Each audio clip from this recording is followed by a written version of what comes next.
So last video చూసారు కదా, DNS గురించి ఎక్స్ప్లెయిన్ చేస్తున్నాను. సేమ్ లైక్ ఇందట్ మీకు ఎలా ఎక్స్ప్లెయిన్ చేశాను, హోస్ట్ లాగా డేటా అనేది స్టోర్ చేసుకుంటుంది, మనకి అడ్రసెస్ ఎతకడానికి హెల్ప్ చేస్తుంది అని చెప్పాను. లైక్ దాన్నే ఒక ఎగ్జాంపుల్గా ఎక్స్ప్లెయిన్ చేస్తున్నాను చూడండి. ఒక క్లయింట్ డేటాబేస్ ఉంది. ఓకే, క్లయింట్ డేటాబేస్ అంటే మీరే, ఫర్ ఎగ్జాంపుల్ నేను ఒక క్లయింట్, మీరు ఒక క్లయింట్, మనం ఆన్లైన్లో డేటా సెర్చ్ చేసుకుంటాం కదా. సో మనం ఒక client. For example first step, మీకు ఇక్కడ నంబరింగ్స్ ఇచ్చాను, స్టెప్స్ అన్నిటికీ నంబర్లు ఉన్నాయి. ఫస్ట్ ఏ స్టెప్ వెళ్తుందంటే, మనం ఒక example.com అని వెతుకుతున్నాం. example.com అంటే ఇక్కడ నీకు ఏదైనా అవ్వచ్చు, flipkart.com అవ్వచ్చు, amazon.com అవ్వచ్చు, మీ ఇష్టం. నేను ఎగ్జాంపుల్ చెప్తున్నాను అంతే. సో ఒక example.comని నువ్వు సెర్చ్ చేస్తున్నావు అనుకోండి, మనం ఆన్లైన్లో సెర్చ్ కొట్టంగానే డైరెక్ట్ అడ్రస్ మనకి రాదు. సెకండ్ ఏమవుతుంది, డిఎన్ఎస్ రిజాల్వర్కి వెళ్తుంది. డిఎన్ఎస్ రిజాల్వర్ అంటే డిఎన్ఎస్ ఫోకసర్కి వెళ్తుంది. సో వన్స్ ఈ డిఎన్ఎస్ రిజాల్వర్ ఏం చేస్తుంది, మనకి డేటా ఇవ్వదు, ఎందుకంటే దీని దగ్గర సర్వర్ లేదు, జస్ట్ అది డేటా రిసీవర్ అంతే.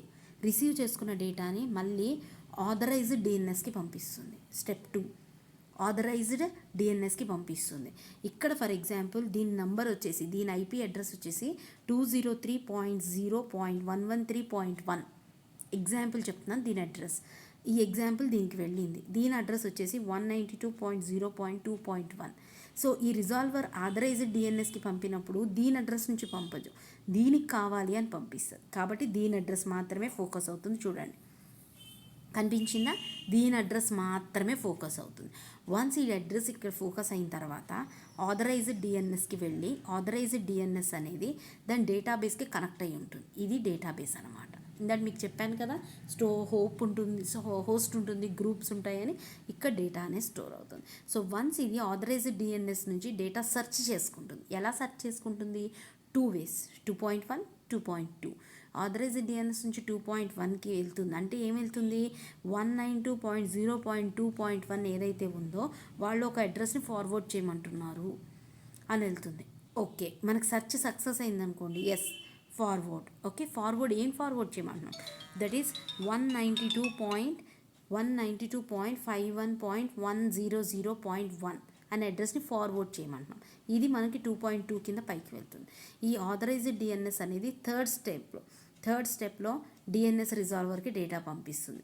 ఏ డేటా పంపుతుందో ఇదిగోండి డాటెడ్ లైన్లో క్లియర్గా చూపించాను.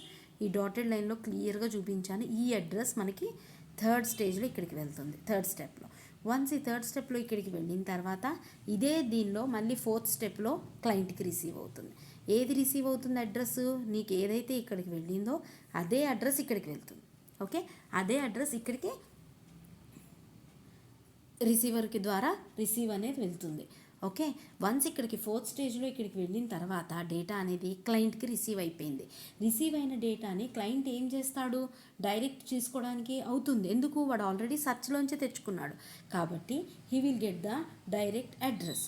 Direct address is here, right. So ఇప్పుడు క్లయింట్ అనేవాడు మనకి ఏదైతే ఉందో కంటెంట్ సర్వర్. కంటెంట్ అంటే ఏంటి, నువ్వు అడిగిన example.com అనే కంటెంట్ ఎక్కడుంది, ఆ కంటెంట్ సర్వర్కి వెళ్ళి ఆ అడ్రస్ నెంబర్ ఇదిగోండి 198.51.100.1 అని ఏదైతే చెప్పానో దీని అడ్రస్ కూడా అదే ఐపీ అడ్రస్. సో ఇక్కడికి వచ్చి వర్క్ అనేది ఫినిష్ చేసుకొని మళ్ళీ క్లయింట్ ఫినిష్ చేసుకుంటాడు. ఇప్పుడు మీకు వచ్చే డౌట్ ఒకటి రావచ్చు, మేడం మనం ఆల్రెడీ క్లయింట్ నుంచి డైరెక్ట్ కంటెంట్ సర్వర్కి వెళ్ళొచ్చు కదా, అన్నెసరీగా ఈ DNS resolver, authorised DNS, database ఇలా ఎందుకు మేడం ఇవన్నీ, డైరెక్ట్గా మనకి ఇక్కడ డీలింగ్ అనేది ఉంది కదా అని. సో ఇప్పుడు నేను మీకు అందుకే లాస్ట్ వీడియోలో ఎగ్జాంపుల్ చెప్పాను. ఎగ్జాంపుల్ లైక్ గీతా మేడం దగ్గర ఇన్ఫర్మేషన్ మొత్తం ఉంది కదా అని చెప్పేసి, గీతా మేడం దగ్గర ఇన్ఫర్మేషన్ ఉంది మొత్తం, నువ్వు వెళ్ళిపోయి గీతా మేడం పలాంది అని అడిగితే ఆవిడ ఇచ్చేస్తారా వెంటనే? ఇవ్వరు. సింపుల్గా ఏం చెప్తారు, మీ కన్సర్న్ లెక్చరర్ అని అడగండి అంటారు. లేదు ఇంకేదన్నా పెద్దది అనుకో, లైక్ ఫీజ్ కానీ స్కాలర్షిప్ డీటెయిల్స్ కానీ ఏదన్నా అయితే, go and ask principal sir అంటారు. అవునా, she will seriously say please go and ask your principal sir. Then what you will do, first you will go to the concerned person or concerned lecturers. Once they will find out the details, and once A details మళ్ళీ ఇక్కడ ఉండే డీటెయిల్సే పిలిచి అడుగుతారు, ఇలా డీటెయిల్సే వస్తుంది, right. So ఇదే డీటెయిల్స్ని మళ్ళీ వాళ్ళు గ్యాదర్ చేసుకొని మళ్ళీ క్లయింట్కి ఇస్తారు. ఆ క్లయింట్ అప్పుడు మళ్ళీ గీతా మేడంని కలుస్తారు, రైట్. ఇట్లా మనకి ఎందుకు అంటే ప్రాపర్ మెయింటెనెన్స్. ప్రతిదీ ఇక్కడే మెయింటైన్ అయ్యి నువ్వు డైరెక్ట్ డీల్ చేస్తే ఎవడు పడితే వాడు వచ్చి ఎవడు పడితే వాడు డీల్ చేస్తే కుదరదు కదమ్మా, దానికంటూ ఒక మెయింటైనర్స్ ఉండాలి. అందుకు ఈ అడ్రస్లు అన్నీ కలిపి ఒక దగ్గర మెయింటైన్ అవుతాయి. అది ఎవరు మెయింటైన్ చేస్తారు అంటే డిఎన్ఎస్, అందుకే డిఎన్ఎస్ సర్వర్ అన్నాను. Domain name server or domain name space. It is a place where all the addresses will be stored. నాకు అర్థమైందా క్లియర్గా? ఇలా అడ్రస్లన్నీ స్టోర్ చేస్తారు. ఇలా స్టోర్ చేసిన దానికి ఒక చిన్న ఎగ్జాంపుల్ చెప్తున్నాను చూడండి. Example, IP address is equals to, okay, ఒక ఐపీ అడ్రస్ చెప్తున్నాను, 123.23.43.121 అనేది ఒక అడ్రస్ అనుకుందాం. ఇది ఎవరి అడ్రస్ మేడం? దేనికి అడ్రస్? ఇది ఏ కంప్యూటర్ అడ్రస్? ఐపీ అడ్రస్ అయితే ఇది చెప్తాం కంప్యూటర్ లాంగ్వేజ్లో ఐపీ అడ్రస్.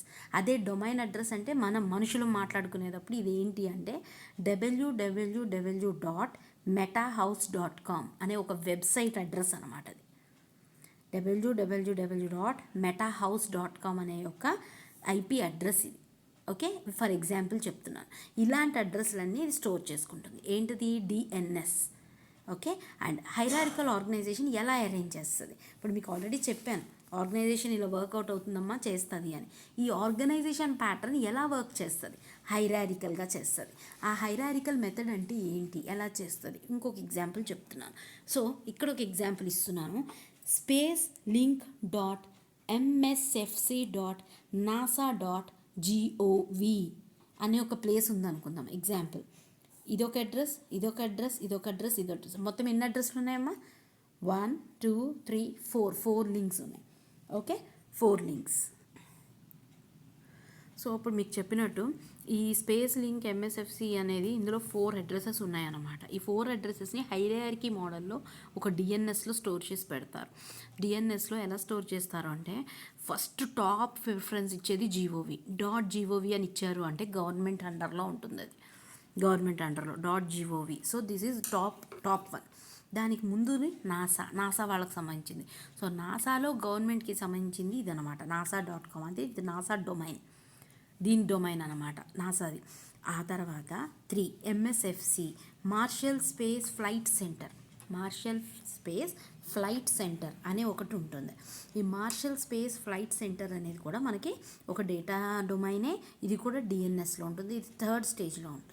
తర్వాత ఇది 4th stage, NASA computer link programs. అంటే నాసాకి సంబంధించిన ఏ ప్రోగ్రామ్స్ అయినా కూడా ఇక్కడే మీకు లింక్ అయి ఉంటాయి. ఓకే, ఇలా మనం MSFC.NASA.government. ఎగ్జాంపుల్ మీకు ఇప్పుడు ఒక ఫోన్లో చూపిస్తున్నాను చూడండి. ఫర్ ఎగ్జాంపుల్ చూడండి, ఫస్ట్ది www.msfc కనబడుతుందా? ఎస్, MSFC NASA.gov అని క్లిక్ చేశాను అనుకోండి. సో మనకి నాసా వాళ్ళకి సంబంధించిన వెబ్సైట్ ఓపెన్ అవుతుంది. ఓకే, వన్స్ ఇది ఓపెన్ అవ్వగానే మీకు చూపిస్తాను. రైట్, సో ఈ నాసాలో వీళ్ళది ఏముంటుంది? మార్షల్ స్పేస్ ఫ్లైట్స్ గురించి ఉంటుంది. ఇదిగో చెప్పాను కదా, నాసాకి print rocket engineering. Okay, print rocket engineering parts, 3D printing NASA company వాళ్ళదే. సో నాసాలో ట్విట్టర్ చేసుకోవచ్చు. Chandra returns to full science operations, Chandrayaan. Okay, NASA building core storage, నాసాకి సంబంధించిన స్టోరేజ్ వాళ్ళది కావాలంటే చూడొచ్చు. మూన్ టు మాస్, మూన్కి సంబంధించిన డీటెయిల్స్. అలాగే నాసాలో STS-88 అనేది ఒకటి కొత్తగా లాంచ్ చేశారు. సో మనకి నాసా వాళ్ళకి సంబంధించిన ఇన్ఫర్మేషన్లో కూడా ఓన్లీ ఎవరికి సంబంధించినవి వస్తాయి? MSFCకి సంబంధించినవి వస్తాయి. MSFC, Marshall space flight center. స్పేస్కి వెళ్ళే ఫ్లైట్స్ ఏవైతే ఉంటాయో వాళ్ళు ఎలా వెళ్తారు, more stories about NASA. Right, ఇట్లా మనం వాళ్ళకి సంబంధించిన ఇన్ఫర్మేషన్ మొత్తం చూడొచ్చు నాసాలో. సో మార్షల్ స్పేస్ MSFC అంటున్నాం కాబట్టి. అలా కాకుండా ఫర్ ఎగ్జాంపుల్ NASA.gov. మరి ఇక్కడ ఏమొస్తాయి? NASA.govలో ఇప్పుడు ఇందాక చూపించిందేమో మార్షల్ MSFC గురించి వచ్చినాయి, అవునా? MSFC అనగానే అన్నిటికీ సంబంధించిన ఫ్లైట్స్ గురించి వచ్చినాయి. మరి ఇప్పుడు నాసా అనేసరికి okay, riding abroad NASA preservation Rovers. ఇలా ఇది వేరే లైవ్ 12:30 PM మనకు లైవ్ వస్తుందంట నేషనల్ కౌన్సిల్ నుంచి. చూడండి, కనబడుతుందా? డిఫరెన్స్ తెలుస్తుందా? దానిలో అన్ని ఫ్లైట్స్ గురించి ఉన్నాయి, దీనిలో అన్నీ కూడా మనకి శాటిలైట్స్ గురించి ఉంటాయి. నాసా గురించి ఓన్లీ శాటిలైట్స్ ఎక్కువగా ఫోకస్ అనేది శాటిలైట్ చేస్తారు. నాసా హోమ్ ఎలా ఉంటుంది, నాసా స్టోరీస్ ఎలా ఉంటాయి, ఇట్లా. సో ఒక్కొక్క అడ్రస్ పెరిగే కొద్దీ దాని డీటెయిల్స్ అనేవి డెప్త్ అనేవి మారిపోతున్నాయి. రైట్. సో అట్లా మనకి డిఎన్ఎస్ ఏం చేస్తుంది, నీకు ఏ ఇన్ఫర్మేషన్ కావాలో దానికి సంబంధించి ఇస్తుంది. .gov .nasaవా .msfcవా .space లింక్వా, ఇది స్పేస్కి సంబంధించింది. స్పేస్ అంటే ఆల్మోస్ట్ అంతా ఇంకా ఓవరాల్ నాట్ ఆన్ అర్త్, అంతా కూడా పైన ఆకాశంలో జరిగేవన్నిటిని మాస్ ఎక్సెట్రా ఎక్సెట్రా ఎక్సెట్రా. అదే ఎంఎస్ఎఫ్సిలో ఓన్లీ ఫ్లైట్స్ గురించి, నాసాలో ఓన్లీ రాకెట్స్ గురించి. గవర్నమెంట్కి సంబంధించిన అయితే ఇక్కడ మనం ఎంటర్ అవ్వనివ్వరు, బికాస్ ప్రతి గవర్నమెంట్కి ఒక్కసారి ఎంట్రీ ఉంటుంది, అది గవర్నమెంట్ ప్రకారంగా. ఇట్లా మనకి ఈ డిఎన్ఎస్ సపోర్ట్ అనేది ఇస్తుంది. ఓకే, అలాగే ఒక చిన్న ఎగ్జాంపుల్ చూపిస్తాను. ఓకే, ఈ ఎగ్జాంపుల్లో ఏంటి అంటే మీకు టెక్స్ట్ బుక్ పరంగా ఇది నేను పిక్చర్ పెడతాను మీ అందరికీ.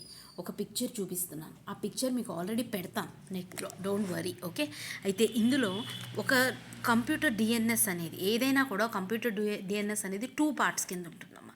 2 parts, one is generic, second one is countries. జెనరిక్గా ఒకటి ఉంటాయి, కంట్రీస్గా ఒకటి ఉంటాయి.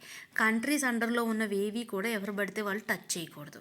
కంట్రీస్ అండర్లో ఉండే డిఎన్ఎస్లో ఎగ్జాంపుల్ అది గవర్నమెంట్ అవ్వచ్చు, నేషనల్కి సంబంధించినవి ఉండొచ్చు, మిలిటరీకి సంబంధించినవి ఉండొచ్చు, ఏమైనా గవర్నమెంట్ పాలసీస్వి.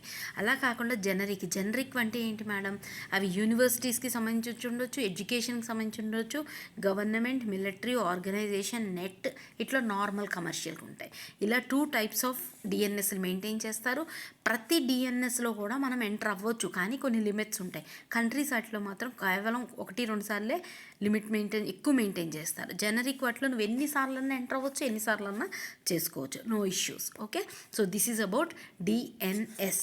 అందరికీ అర్థమైందమ్మా క్లియర్గా? Right, I hope you all understood clearly. Now the next topic is port. Have you heard the word called port? ఎప్పుడన్నా విన్నారా పోర్ట్ అనేది? ఎవరైనా కూడా మీరు అనొచ్చు, yes madam, ship yard, port అంటాం కదా. Yes, where the boats will come and stop, port అంటారు. జనరల్గా ఇవి మనకి సముద్రం ఉండే ప్లేసుల్లో, like Kakinada port, Visakhapatnam port, Bombay port, Bengaluru port. బెంగళూరులో ఉందా? రైట్, లేదనుకుంటా. చెన్నై పోర్ట్, ఎస్, అలా పోర్ట్స్ అనేవి ఉంటాయి. ఓకే, అలాగే మనం కంప్యూటర్ లాంగ్వేజ్లో కూడా పోర్ట్ అనే ఒక వర్డ్ ఉంది, ఎక్స్ప్లెయిన్ పోర్ట్ అంటాడు. ఈ పోర్ట్ అంటే ఏం చేస్తుంది? It is a hardware connection. It is a hardware